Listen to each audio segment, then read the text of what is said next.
Hey everybody, this is Jeff Posnick with this week's episode of YouTube Developers Live, and we're coming to you from New York City, and we have a special guest in town for today's episode. It's John Luther, who's the product manager behind WebM and VPA and all sorts of other video goodness. So welcome, John. Thank you. Good afternoon, good morning, good night, good evening, wherever you happen to be. That's the beauty of global audience. So we don't know where you are and when you're watching.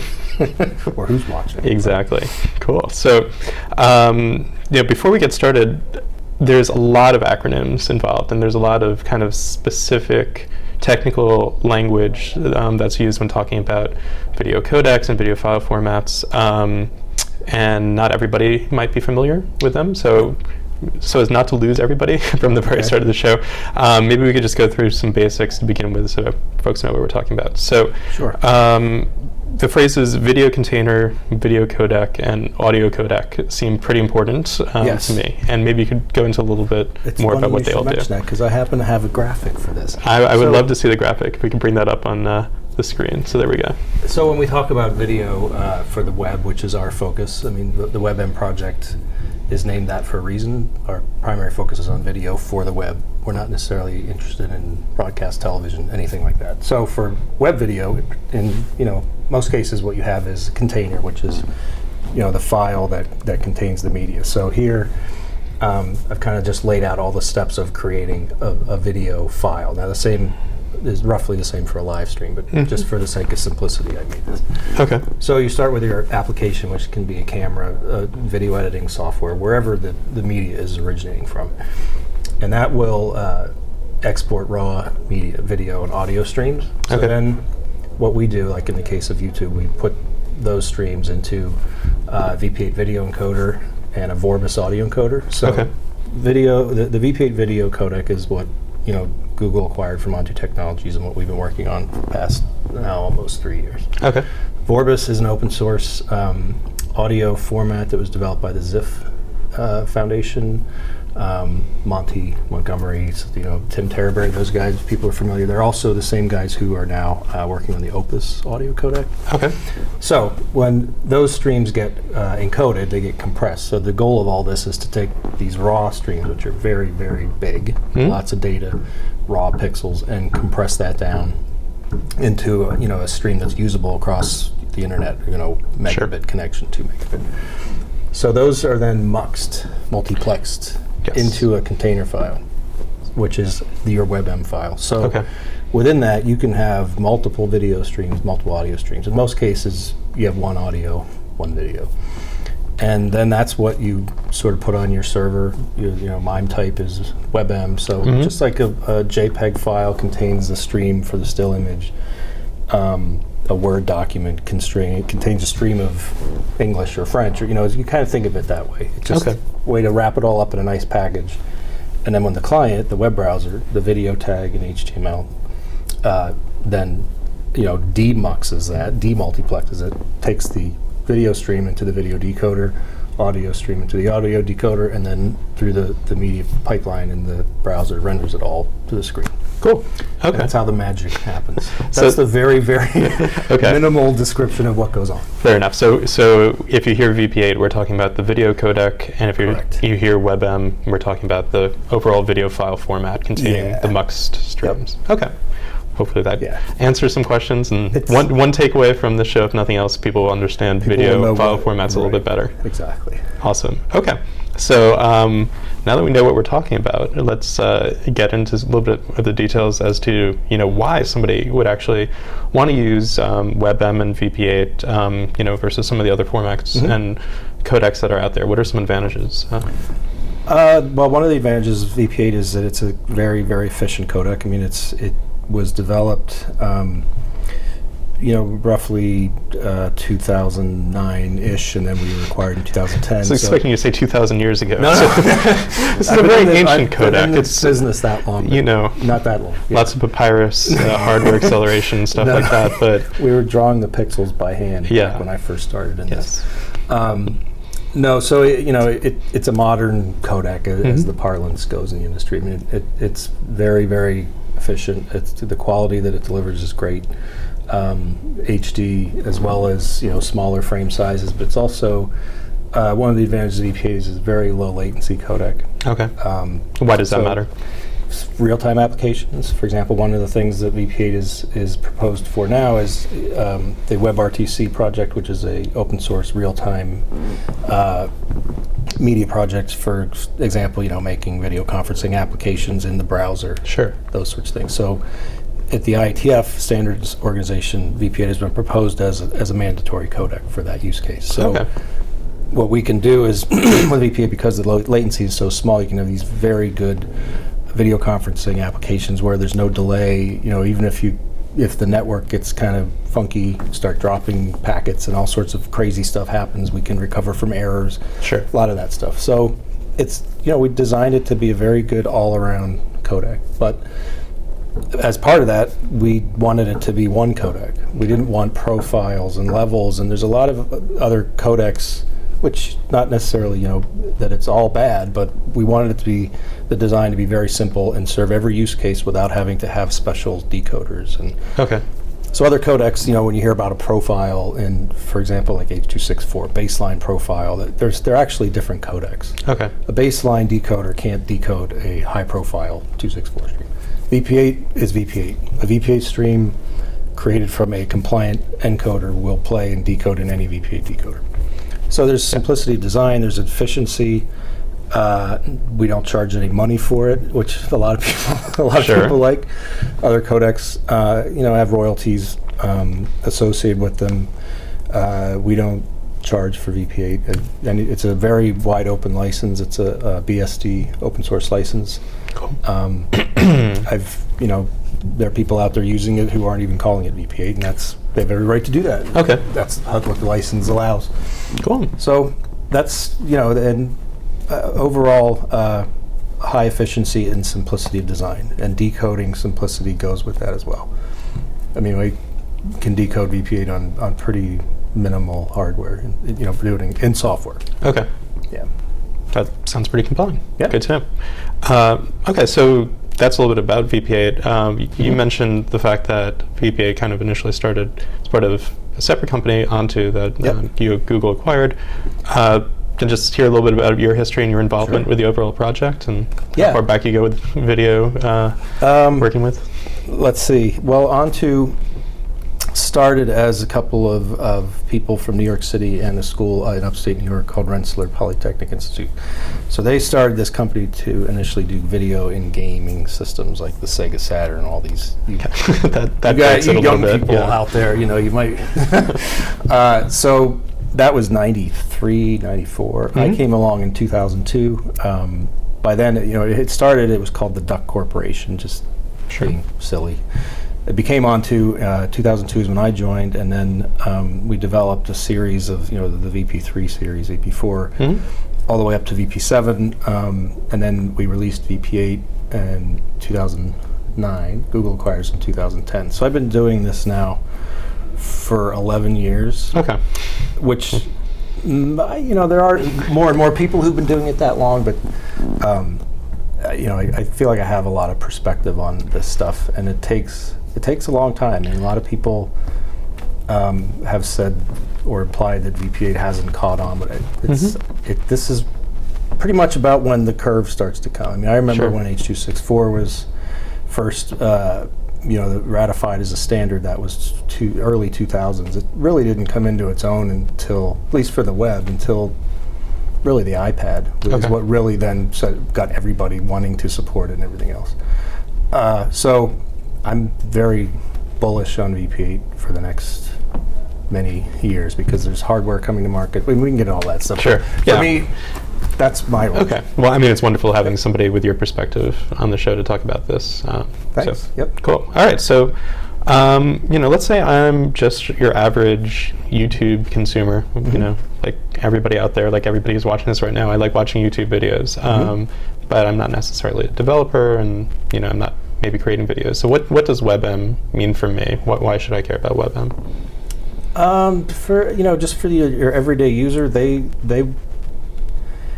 don't really need to care, or at least we don't want them to care in the sense that, like, well, I only want to have this. All they want is a really good video experience. They want it to look good. same priorities that we have, but they're going to frame them in terms of watching the video. So it should start fast. It should seek without a lot of weird stuttering. The audio video should never go out. Just very good viewing experience that is seamless. That's what they care about, and we feel like that's sort of the focus of our project. That's what we're doing. And sure. Our sort of charter, if you will, is to make video on the web really great. Part of that's the codec, but there's other parts of it as well. I also work with, in Chrome, the browser, the video stack in there, making that a really great experience. Sure. Other WebM partners like Firefox, we're all kind of on this mission, if you will, to take the technologies that we're developing and make them great on the web, because historically a lot of the codecs that have been used for web video were not designed for the web. They sure. were designed for broadcast television or use cases. Okay. So yeah, we don't want, certainly don't want people to have to feel like they have to know essentially, how the codec works, and that we don't really want people to have to know that. We just want them to be like, oh wow, this video looks great, it works great, I wonder why, and then say, well, that's because it's web, it's VPA. Gotcha. We care about these things, so that's why we do it. Okay, and just for some background on how YouTube is using WebM and embeds, we have our very extensible iframe embed format now, and one of the things about the iframe embed is that it'll kind of try to push the logic of the video player and the video format to runtime and not have to hard code a Flash player URL or anything like that. So if you are somebody who's watching a video and happens to be embedded with the iframe embed, there's a good chance that you might be watching HTML5 video using the WebM video format and not know it. So again, I think this really gets into not necessarily knowing it, but you might already be doing that, and you might be benefiting from all those things that it offers. So it is definitely relevant for folks like those. And there are cases where as soon as you're not using it, you might notice. Okay. For example, I for a while had a machine a computer that won't name it, and every time I would be playing video from YouTube in 264, it would be the fan would start running, and whereas because one of our design goals is low complexity in the decode side, it just never happened on that machine when I was using HTML5 with WebM. It was just, so those sorts of things start to matter when you notice them. We don't want anybody to ever have to notice any of that stuff. Just it works great, and we're doing the big work to make video on the web great. Cool. Okay. One kind of scenario that we haven't really talked about publicly yet, but I'm told it's okay that we mention it here, is that what about people who want to watch some of the types of premium YouTube content on a device that doesn't support Flash, and how does WebM come to the picture on that? So this is pretty exciting. Last month we rolled out to the Samsung Chromebook devices that were released last fall, which are have been in very high demand on Amazon and elsewhere. So what we did is we decided to make that sort of an HTML5 platform. That's where we really thought there was a great case to do more HTML5 stuff. So what we did on YouTube Movies and Play Movies is on those devices, the Samsung Chromebooks, if you buy or rent a movie on YouTube Movies or Play, that's a WebM experience. That plays WebM. And previously you had to do that in previously Flash you'd have to players have a Flash player. Yeah, okay. So as far as I know, we're the first to ever do that, because it also uses some things that we've proposed in W3C for doing encrypted media in the browser, media source extensions for HTML. So there's a Dash-like adaptive streaming going on there. There's a whole bunch of things that we said, okay, let's do this. Let's do it all end to end. HTML5, the browser. There's no Flash there. There's no plugins. There's no anything. That whole experience on that device is all HTML, and we'll be rolling that out on more Chrome OS devices and other platforms, soon, all through the next year. Okay, and then again, this kind of fits into if you're someone viewing, you might not realize what's going on under the hood, but hopefully for the technical audience out there, folks watching this, it's pretty cool. It's exciting for me, certainly, it's exciting to know that this is. If you care about these types of standards on the web and getting this type of playback on more types of devices. It's very cool. Yeah, I that is part of my job is doing the encrypted media stuff and talking to people who want to do. A lot of content providers, they really want to do HTML5 for a number of reasons, but primarily because right now they have an app for this device and an app for that device and this game console, and they want to just unify all that into a browser stack. So that I feel like that's coming, and that's really exciting because finally they'll be able to just deliver one experience, any device, any screen. Under the covers it'll all work the same way. It makes it really great for users first of all, but for them as well. It just simplifies things greatly for those guys. Okay, cool. So we talked a little bit about the experience of people who are watching content. What if you're like a website owner? And I talked a little bit before about using the iframe embed from YouTube for enabling types of rich playback. But exactly how widespread is WebM support in the browser community out there? What's the chances that folks visiting your site will have WebM support in their browser? The last numbers that I ran were a few days ago, and so the native support in the browser, like WebM is, it's in there, it's in the video tag. That's now at about 57% when you combine Chrome, Firefox, and the Opera browser. Now there's also plugins that you can install for Internet Explorer to support WebM.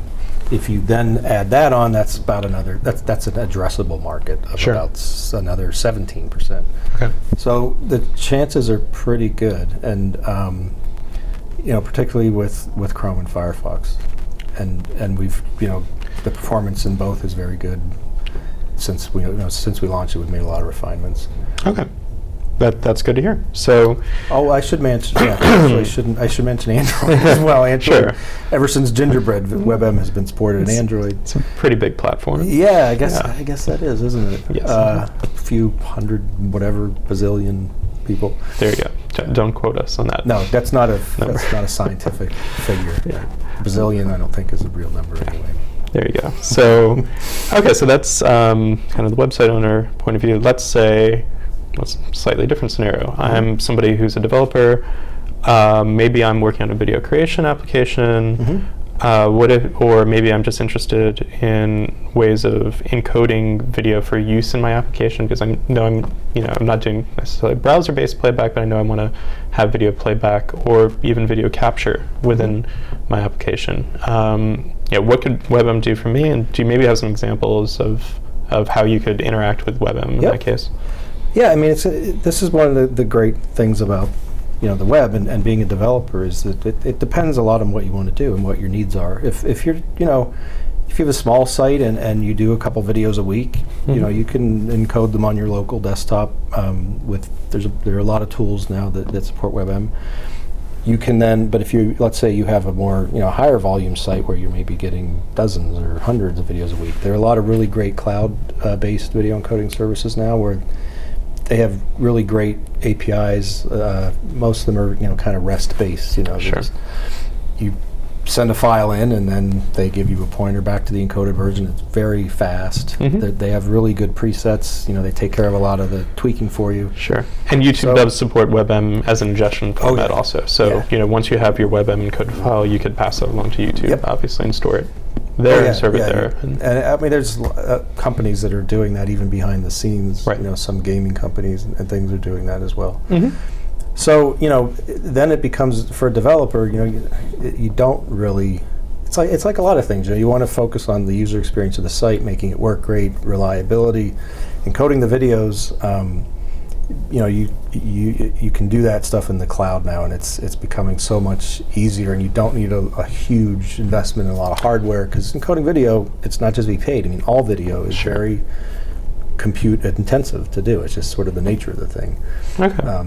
That being said, let's say you are somebody who wants to do on-device video encoding, maybe because you're capturing, gameplay as part of a game or something like that, and you want to, do the encoding and then pass it along to YouTube. Like an SDK, the SDK that we have is called VPX. It's open. It's it's up on the site. Anything. Right now, that's sort of mostly, that's C interface. Okay. We've recently made some JNI bindings for that, so you can, write in Java. You can, talk to that SDK through Java interfaces. And one of the things we'd like the open community to do is develop more of those bindings for other, because of the nature of websites and things. Not everybody's out there hacking in C and Sure. C++ for. So Python bindings and PHP and Perl or C#. We'd like to have language bindings to make this stuff easy for anybody to just take the SDK and write any kind of app they want and have the languages and interfaces that they're familiar with, not a steep learning curve. And it's sort of like the sky is the limit for what you can do with that SDK. And again, we don't charge money for it. Anybody can use it, not only use it, but if they find a bug or improve it, then just send this changes upstream, and we're happy to take them. So, okay. So let's say I do want to go out there and find some resources for how I could get started with doing some encoding. I assume there is a canonical website that folks should go to. There is. So maybe we can pull that up on the screen. This is the WebM Project site. This, everything you need to know about WebM, VP8, also the experimental codec work we're doing. It's all here. And it's WebMProject.org? Yeah. Okay. Yep. So, developers, this sort of is more kind of, software developers, web developers as well, but this is more, maybe people who want to contribute to the codec.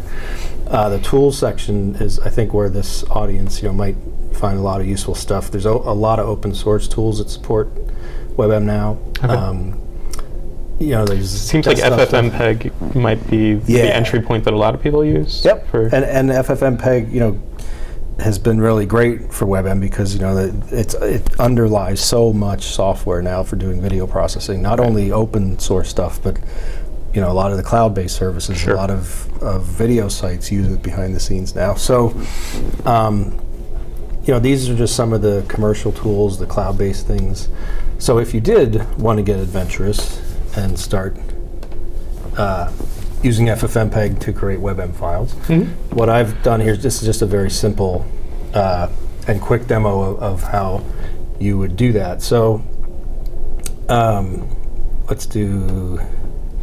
let's highlight this one. So this is just a pretty simple command to create a WebM file from a .move file I have that is a 264 file. Okay. So what this is doing is, the quality settings, there's sort of different modes in VP8 for encoding the video.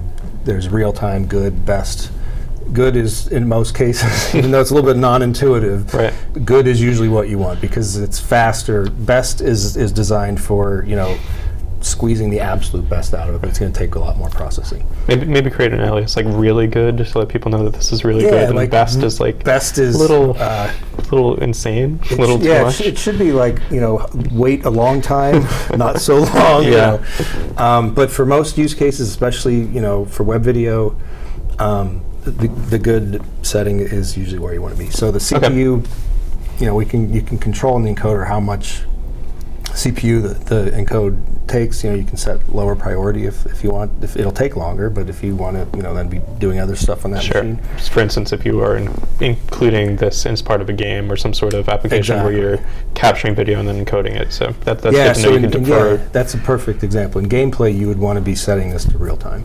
Okay.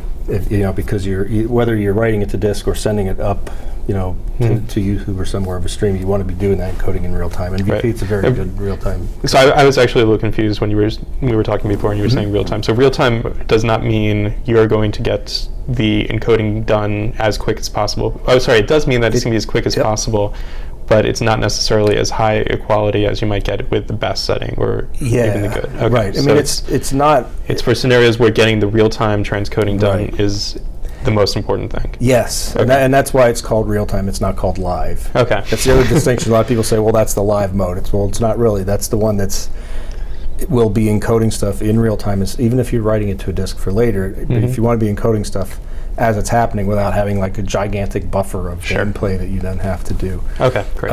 So yeah, that's pretty much the use case for it. Okay. So then this command just scales I have some settings here for setting the bit rate. And then this bit rate threshold here, BT, this is essentially saying, like, because this is a variable bit rate in code, meaning that, easier sections of, like, if there's a lot of static areas in the video, you don't want to encode those again. It's redundant. You just carry them over from frame to frame. But in other harder sections, you want to throw more bits at those. This just says, okay, don't want you to ever go over twice target bit rate, because you don't want gigantic spikes in the VBR. That's really all that's. Okay. And it's going to scale it. I'm going to dedicate 4 threads to this, just processor cores, and we're going to do this in 2 passes. First pass, and then this one below is pretty much the same stuff. I don't actually need all these up front, but so the second pass is the one that's going to actually do the work. Okay. First pass is really runs through very fast. It says, okay, let's get a handle on what's going on here and gather some statistics and look for where there might be redundancies, just to get a kind of overview. And then the second pass is where the actual real encoding and compression is going to happen. Okay, that's interesting. I didn't realize that was. You have 2 sets of double ampersands there. I don't know if that's going to mess up. Thank you. Good eye. Yeah. All right. So for the SD case, we'll just paste that in there. And this maybe to some people looks very scary. There's like, what is what is going on here? All this command line stuff. This FFmpeg instance, this is a Mac. I installed this from Mac ports in 5 minutes. Sure. Port, sudo port install FFmpeg, and VP8's in there. The WebM muxer's in there. All that stuff just comes right down. Same for Linux. Windows, a little bit trickier. I don't have as much experience doing FFmpeg on Windows, but for Mac and Linux, it's just a snap. Okay. And again, this use case is for people who maybe want to run their own encoding from the command line, but if you're writing an application, there are bindings and to the underlying this things would that be you more want of to use. FFmpeg. I mean, even you could do that with it. It's more of a kind of, if you can run it on a server from the command line, you could batch these things. But yeah, you're right. If you were developing more of a kind of lower level application, you might want to just take the libvpx library, the libvorbis library, and then we have another library for the muxer, the WebM. In some cases, people aren't muxing them. They're actually keeping the stream separate. Interesting. Yeah, that's another whole other discussion. But so that's done. Okay. Excuse me. And you can see here, right here, this is just a test video that was created. The guys at Elemental, there were a lot of these MPEG test clips. They recreated them at 4K. So there you go. that's it. That's video. I mean, it's a little unfortunate that the end result here is just showing. It's like when you see a TV screen in a commercial on TV. It's like, okay, well, this doesn't really tell you what the actual video quality is because I'm watching it on my TV. So, you're watching that as part of a video stream. It's always, and it's hard especially when you do, I go to a lot of shows and do give presentations, and when it's on a gigantic projector, if you're like, okay, whatever. And it's also like, look, it's done. Yeah. It's like, well, it made a video, okay, but try it out yourself, I guess. And definitely try it yourself. Write to me or to us. I can give you my settings. There are some WebM presets in FFmpeg. We don't have time to go through that, but that's also easy to do. But I'm very lucky to do what I do because I get to mess around with this stuff. And who wouldn't want to watch TV for a living? Well, maybe I don't watch TV, but I get to watch video. I always have an excuse to watch YouTube videos. That's true. I know exactly how you feel. Yes, I'm debugging. Right. Exactly. Yep. So okay, cool. So that's another use case we've gone through. Let's say a completely different use case. I'm like a hardware entertainment device manufacturer, and I want to make sure my device has good support for WebM. Presumably decoding, maybe encoding. Also, so what are some resources that are available? Sure. In most cases, for something like a consumer electronics, that would be primarily a decoding use case. So. We do have libvpx ported to ARM, so there's the software, and like I said, it's in Android. There's also now, like what I was mentioning earlier about these things taking time and the curve. We're just sort of coming over the crest of this, but we're now getting to is, and we worked really hard on this, is having a lot of hardware companies, people who make the actual chips that go into devices, put VPA decoding on those chips in hardware. Great. Which is much, having that stuff burned in silicon is much more efficient than software, just because there's not as much overhead. It uses far less battery power for devices. So it's cool. I mean, we're now seeing, VP8 silicon coming from Samsung, Qualcomm, Broadcom, a lot of these major semiconductor makers are rolling this stuff out. We also, as part of our project, have an actual hardware team, and their job is to design these codecs in a sort of middle tier language. It's Verilog, RTL. These are very, these are not the kind of things you guys, I hope, maybe don't have to deal with that. But these guys join us next week for Verilog live. It's kind of cool. These guys are way up in Finland, like in northern Finland, and they're like little wizards up there doing all this magic stuff. I have no idea how it works. I think for software people, the folks who deal with hardware, it's always just... It's a whole other world. You're kind of blown away. So if you were somebody who said, well, I've looked at the offerings, and there's another, on our site, there's a page where we list, all the... it's in the wiki. We can give that link later. I don't right away have it. It's at WebM.org. Yeah, WebMProject.org. It's right here under hardware. Okay. It's kind of there's a wiki page that lists like all the chips now that are shipping with VP8 in them and so forth. So anyway, these guys, they take these designs, and if you were somebody who wanted to make your own chip with VP8 in it, encoding or decoding, we would license those designs to you, and then you could go to an ASIC manufacturer and make your own chip. And a lot of people have done that, and they're listed on the site.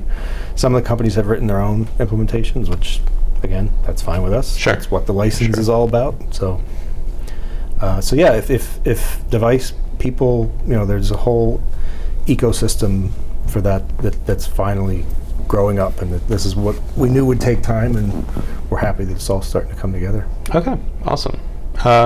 So I definitely do not want you to reveal anything confidential or anything you should not be talking about. But what kind of things are you working on now in the whole codec space? What are some things that might be in the pipeline that we should look forward to? Well, I mean, one of the things that is different now is when we were on two, we were a proprietary company. We did this stuff to sell. I mean, now it's an open project. Everything we do is in the open. So VP9, which is we've been working on for a while and is starting to come together, and we're seeing some pretty amazing results. That's all been done in the open. I mean, that's all in this experimental branch that I have talked about is where we starting from VP8. And now we have more resources with Google, more engineers to put on this stuff. They've put some pretty amazing stuff into VP9. I don't know how much people want to know about things like super blocks and macro blocks and vector prediction and all this kind of. There's a lot of very cool stuff. Well, I mean, I'm personally interested, and I happen to be here with you right now. So forget what everybody else wants. So you guys should just mute for a minute. No, so I mean, I guess I'm always curious, like where are the areas that we could still improve at this point after spending decades? I mean, there are people who have spent decades looking at these things. What areas are ripe for breakthroughs? Is it just a question of like throwing more, hardware speed at things and be able to do things you couldn't do before, or is better more hardware never hurts? But having been in this a while, and you do hear from people. Well, at this point, it's all just incremental improvements. You might get and our kind of charter is to sort of reject that kind of thinking, and do whatever wild stuff. There's a lot of things that we want to do in the future that do kind of get away from the more traditional, what's called a DCT based codec. Discrete cosine. It's sort of the core of how it's done. We kind of challenge ourselves to do the big thinking about that stuff, and not just a couple percent here, a couple percent there. I mean, VP9, we're seeing huge improvements over VP8. I mean, it's a kind of a gigantic leap forward, in terms of the efficiency of the codec and what it's capable of doing. And a lot of that has been just sort of just hard research, and, Sure. and a lot of people, very smart people, not me, people a lot smarter than me, working on the code and the algorithms. Okay, and fair everything enough. else. Yeah. Cool. All right, thank you. So I'm just checking out real quick the Google Moderator link that we have set up. Unfortunately, we do not have any questions right now from the external audience. So hopefully I was able to ask on everyone's behalf all the questions that people wanted to know. So. And if there's something they want to ask, John Luther at webmproject.org or jluther@google.com, either one will get to me. That's great. We also have WebM Discuss. There's a list of the mailing lists on our site where people can, there's one for apps, one for codec development. You Sure. can ask questions there. We're always looking for contributions to the project, code, documentation, whatever. Any, advocacy, anything people want to do, everybody's welcome. Great. Good to know. All right. So I think that is about it for our interview with John. I'm going to put a quick plug at the end of the show, as we do on every show, that Google's developer relations team is hiring, and developers.google.com/jobs is a place to go if you are interested in doing what I do, such as interviewing cool people on top of all the other stuff that developer relations does. So check that out if you are interested. And I just really want to thank John again. I think it's been an awesome show. No, I appreciate the invitation. It was great. Very cool. Okay. Thanks, everybody. Bye, everybody.